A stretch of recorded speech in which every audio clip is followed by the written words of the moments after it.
Giving birth to someone else's baby. I'm your community correspondent, Troy Campbell, and right now we're outside a fertility center in Longwood that is listed in a lawsuit where a couple says they received an embryo that wasn't genetically theirs. They became suspicious weeks after giving birth. In this lawsuit, filed against the IVF Life Fertility Center in Orlando and its chief medical director, a couple claims they unexpectedly gave birth to someone else's baby.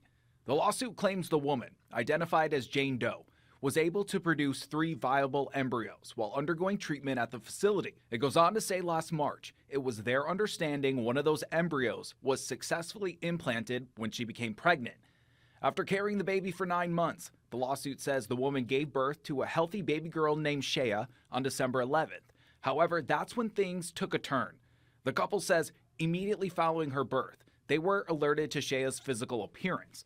The lawsuit says it appeared the woman gave birth to a non-Caucasian child when both were white. It goes on to say tests showed baby Shea is not genetically related to the couple. In a letter to the IVF facility, the couple's attorney wrote the woman closely bonded with Shea, both before and since her birth. We reached out to the law firm who filed the lawsuit, and they released a statement saying, the heartbreaking and unexplained in vitro fertilization errors described in our recently filed lawsuit remain unsolved.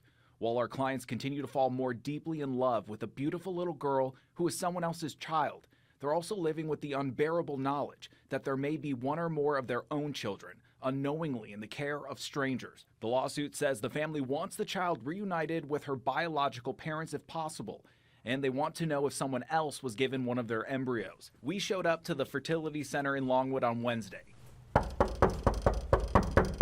but the doors were locked and no one answered. We also contacted the Fertility Center of Orlando, asking them how this could happen and how they plan to address this lawsuit, and we've yet to hear back. In Longwood, Troy Campbell, News 6.